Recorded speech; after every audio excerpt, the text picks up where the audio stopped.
नमस्कार दोस्तों, मैं सन्नी आते न्यू इंडिया खबर से। जैसे कि आप जानते हैं कि हम जिस सदी में जी रहे हैं उसमें विकास की बातें हम बहुत करते हैं और विकास हुआ भी है, लेकिन आपको पता है कि उसके साथ साथ कहीं ज्यादा मानवीय मूल्यों का ह्रास भी हुआ है।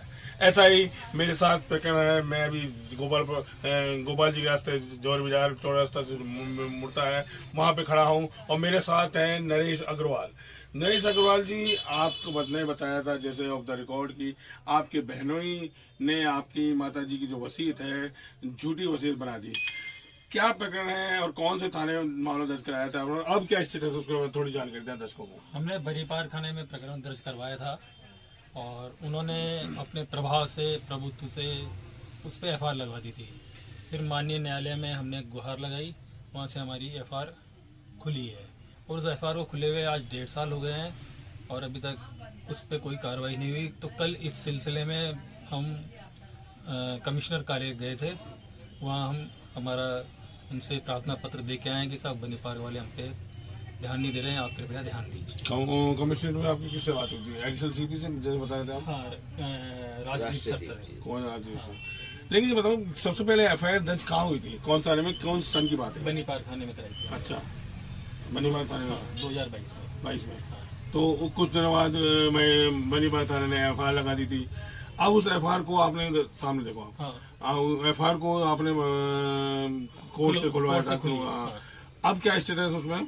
अब 1.5 साल हो गया, अभी तक उसमें कोई कार्रवाई नहीं है। अच्छा, जैसा बता रहे हैं कि आप एडिशनल सीपी फर्स्ट कल मिल के आया हूँ मैं। कल मिल के आए हो, क्या उन्होंने क्या कहा? उन्होंने आश्वासन दिया कि हम इस पे कार्रवाई करेंगे। अच्छा, और मुझे विश्वास है कि वो करेंगे इस पे कार्रवाई। तो आपको क्या लगता है कि महेशनगर थाने ने जब एफआईआर लगा दी थी, बनीपार थाने ने एफआईआर लगा दी थी और उसके बाद एफआईआर खोलानी पड़ी कोर्ट से जरिए और अब बता रहे हैं 1.5 साल हो गया, तो ऐसा क्या वजह है कि जो कोर्ट ने भी, कोर्ट सब तथ्यों के आधार पर ही किसी भी निर्णय लेता है, उसने निर्णय लिया था कि एफआईआर वास्तव में झूठी लगाई गई है, तो ये झूठी वसीयत है। तो क्या लगता है आपको कि आपके बहनों ने ऐसा क्यों किया होगा? क्या उसकी कोई थाने से या किसी और से मिली होगा? हो सकती है, बिल्कुल मिली वगैरह जब तो एफआईआर लगी, नहीं तो एफआईआर कैसे लगती? जब हम पूरे साक्ष्य पेश कर रहे हैं, हमारी मम्मी के हम बैंक के सिग्नेचर भी पेश कर रहे हैं और पैन कार्ड के भी हमने सिग्नेचर पेश किए हैं, फिर भी अगर लग रही है एफआईआर तो कोर्ट को हमने ये चीज़ सामने पेश की।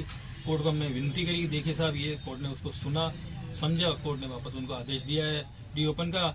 और कोर्ट ने कहा भाई इसके लिए जो भी डॉक्यूमेंट्स है आप अगले से मांगे, ओरिजिनल वगैरह जो भी है आपने वसीयत के, अब वो पेश ये नहीं कर रहे राजकुमार जी, और क्या वजह है अब इस बारे में तो मैं कुछ नहीं बता सकता। ये तो आपकी माता जी का क्या नाम था और अभी क्या? शोभा गर्ग। अच्छा, शोभा गर्ग। अब वो अभी उनका स्वर्गवास हो गया। अच्छा, स्वर्गवास हो गया। तो उससे पहले कोई वसीयत, जैसे झूठी वसीयत तो आपके सामने आ गई थी? नहीं। अच्छा, कोई वसीयत नहीं। तो वो कौन सी संपत्ति है जिसकी झूठी वसीयत दिखाने की नौबत बन रहा है? गोविंद नगर पश्चिम में मेरा मकान है। अच्छा, शंकर नगर पुलिया क्रॉस से पहले उस मकान के लिए।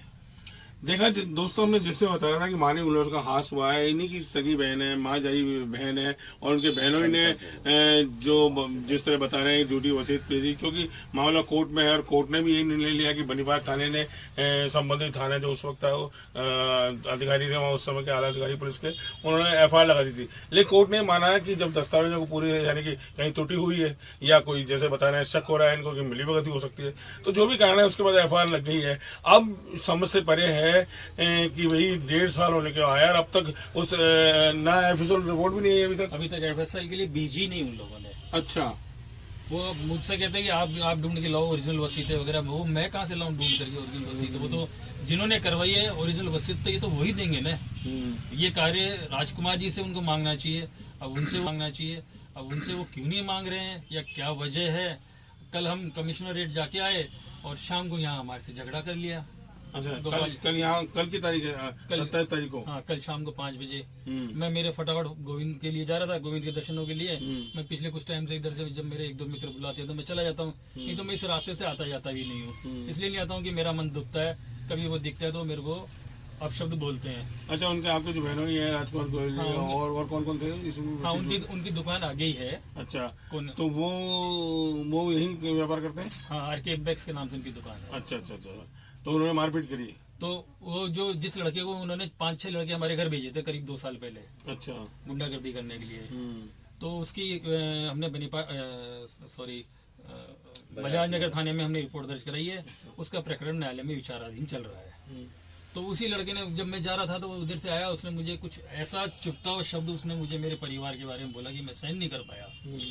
और फिर हमारी उससे बातचीत, झगड़ा हुआ। और वो तो आपका कहने का मतलब ये है कि आपके बहनों के इशारे पर जो लड़का जो पहले 2 साल पहले हाँ, तो आप 4-5 जिसका प्रकरण बजाने का थाने में बता रहे हैं आप दर्ज है, उसने मारपीट की थी, और अब कल जो हरकत हुई आपके साथ पिटाई की, जो यही गोवाली रास्ते में हुई है, बिल्कुल यही हुई थी। अच्छा, तो उसको भी वही शख्स, यानी कि वो राजकुमार से जुड़ा हुआ है, उनके यहाँ काम करता होगा? बिल्कुल उन्हीं के यहाँ काम करता है। अच्छा, वो शख्स उन्हीं के यहाँ काम करता है। उन्हीं की शय पे करता है। देखिए, ये जो आप सुन रहे हैं, देख रहे हैं, ये आज की ताज़ा घटना है। नरेश अग्रवाल जी, आप एक ही भाई हैं? हाँ, मैं एक ही भाई हूँ मेरे पिताजी के। मेरा दूसरा भाई है वो जो बहुत चला गया। जो भी बात थी, बस बहन को भी अगर कहीं कुछ उसमें हिस्सा लेना होता तो घर का मामला है, घर बैठ के कहाँ कोर्ट के आने, झूठी वसीयत की तो इसका मतलब तो कोई ना कोई इसमें काला है, दाल में काला है, क्योंकि झूठी वसीयत कौन बनाएगा? अब जैसे झूठी वसीयत, जैसे नरेश अग्रवाल जी ने आपत्ति जताई है, और बाकायदा कोर्ट में भी पकड़ रखा, कोर्ट ने भी माना कि एफआईआर झूठी वसीयत की एफआईआर भी झूठी निकली, क्योंकि कोर्ट भी सब तथ्यों के आधार पर तो जांच के लिए निर्देशित करेगा। बनीवार थाने को निर्देशित किया हुआ है, 1.5 साल हो गए हैं। अब नरेश अग्रवाल जी, तो आप खुद समझिए कि ये जो हालात पैदा किए हैं, ये हम ही लोगों के साथ इस सामाजिक दायरे में ही हम लोग इस तरह के हालात पैदा कर देते हैं, और फिर अब कोर्ट कचहरी के जो मामले आप देख रहे हैं बरसों लंबी चल रहे हैं। मैं ये कोर्ट कचहरी कोई कार्रवाई नहीं करना चाहता था। मैं बहुत मजबूर हो गया। मैं तो काम के सिलसिले में बाहर रहता था, इंडिया में रहते नहीं था, मैं तो चाइना चला जाता था। इस दौरान उन्होंने जैसे मेरी मम्मी का लॉकर अपने नाम करा लिया, मेरे पापा मम्मी के खातों में से लाखों रुपए निकाल लिए उन्होंने, करीब 25-30 लाख रुपए उन्होंने उनके खातों में से निकाल लिए। उसकी भी काउंटर फाइल है, खुद की उनके हाथों से भरी हुई है। और उन्होंने ये मकान नाम करा लिया। मकान में जो मेरी तिजोरी रखी हुई थी, जिसकी दोनों चाबियां मेरे पास में है आज भी, उसमें से मेरी पत्नी के, मेरे बच्चों के सारे जेवर और वो सब निकाल लिए। लॉकर में से उन्होंने जो माता जी का नाम, मेरे लॉकर है जिसमें मेरी माता जी के इनके सारे पुश्तैनी जेवरात रखे हैं, वो उन्होंने अपने नाम करा लिए। मुझे हैंड टू माउथ करने में इन्होंने कोई कमी नहीं रखी।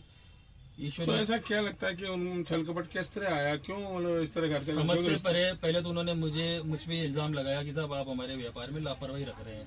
उसके लिए उन्होंने 2-3 व्यापारियों को इंगित भी किया कि साहब आप इनसे काम कर रहे हैं।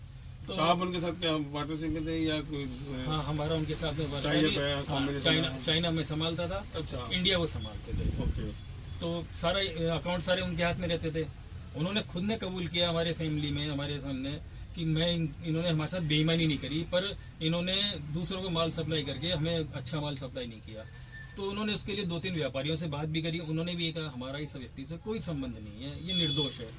पर फिर भी पता नहीं उनके क्या दिमाग में है, वो क्या चाहते हैं, क्यों झगड़ा कर रहे हैं, मेरे घर क्यों उन्होंने आदमी भेजे, उन्होंने मेरे घर आया, मेरे घर में अभद्रता गिरी।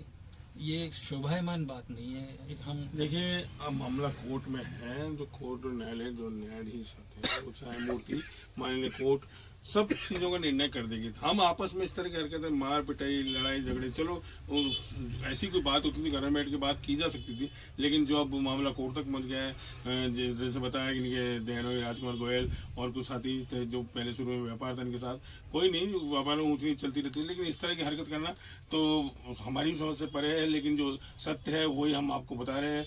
आपके नरेश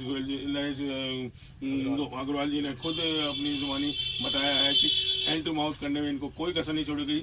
लेकिन हाँ, अब ये है कि कल एडिशनल सीपी से जो मिलके आए हैं ये कुंवर राजदीप से, उन्होंने आश्वस्त किया है कि आपके मामलों को गंभीरता से लेंगे, और पुलिस के जो कुछ पुलिस के आला अधिकारी हैं, जो कि अभी जो आयुक्त हैं, उनके जो नवाचार हैं, उनकी जो पुलिस की स्वच्छ छवि बनाने की जो मुहिम है, उसमें रोड़ा डालते हैं। लेकिन सीपी, एडिशनल सीपी और सीपी अगर गंभीरता से इस विषय को लेंगे तो वास्तव में जो पुलिस वाले हैं, जो पुलिस की छवि को दागदार बनाने में कोई कसर नहीं छोड़ रहे, उनको भी बख्शेंगे नहीं, और आपके साथ न्याय होगा। ऐसे ही कई लोग हैं जो पीड़ित होते हैं, पुलिस के पास जाता है, अधिकारी के पास जाते हैं। हाँ, ये अच्छी बात है कि एडिशनल सीपी और जो पुलिस के अधिकारी हैं तुरंत कमिश्नर उनसे जो भी गुहार होती है उनकी सुनते हैं और उनके प्रकरण पे कार्रवाई करते हैं। जैसा भी हर थाने में आजकल बीजों से सुनवाई भी कर रहे हैं, तो ऐसा ही मामला है।